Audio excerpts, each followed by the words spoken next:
Basketball is one of the most popular sports we have in the world today.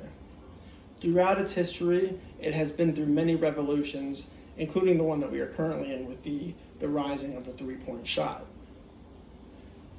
However, there have been so many icons that have contributed to the game before I was even a thought.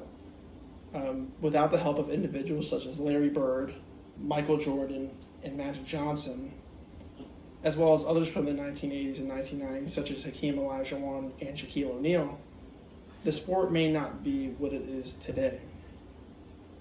As much as I believe the statistics that were used in the 80s and 90s are now obsolete in today's NBA world, that doesn't mean that I don't appreciate them greatly. Sure, I still look at them, but I take them with a grain of salt, as we all should. Personally, my whole life could be. I feel inclined to speak on this because my whole life could be completely different right now if it were not for the game of basketball.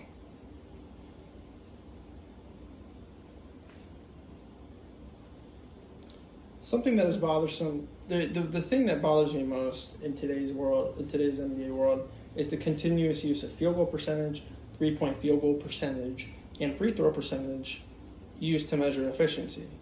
Now, these are great stats, but using the three separately is not conducive to finding who the most efficient scorers in the NBA actually are.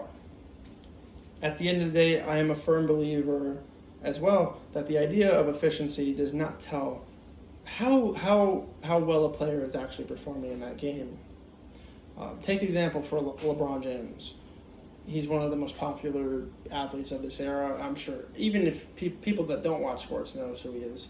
If you take his Game 2 performance in the 2015 NBA Finals, for example, he shot 11 of 35 overall, which is 31%, well under league field goal percent, way under league average field goal percentage.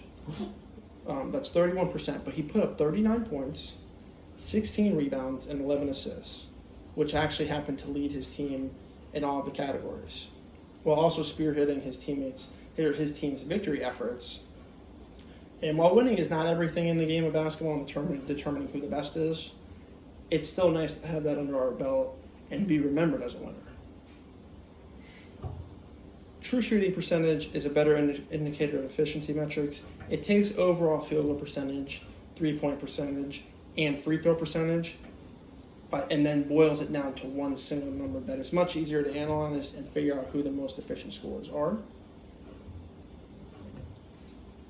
The issue I take most today, the main reason we have this problem is because of the sports media and social media.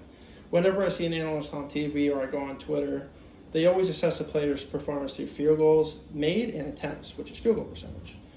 It just seems as if this is a lazy take.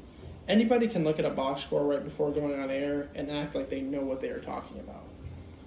Only looking at field goal percentage takes away from the other facets of the game that should also reflect an individual's performance. The media is doing the game of basketball an injustice. The game is simply not played even the same way as it even was 10 years ago, much less 30 years ago.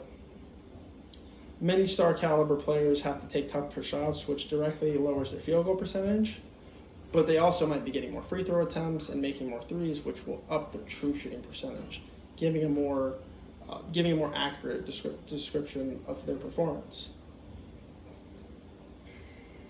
Ensuring the game is represented the correct way will be the key to basketball continuing to evolve for generations to come.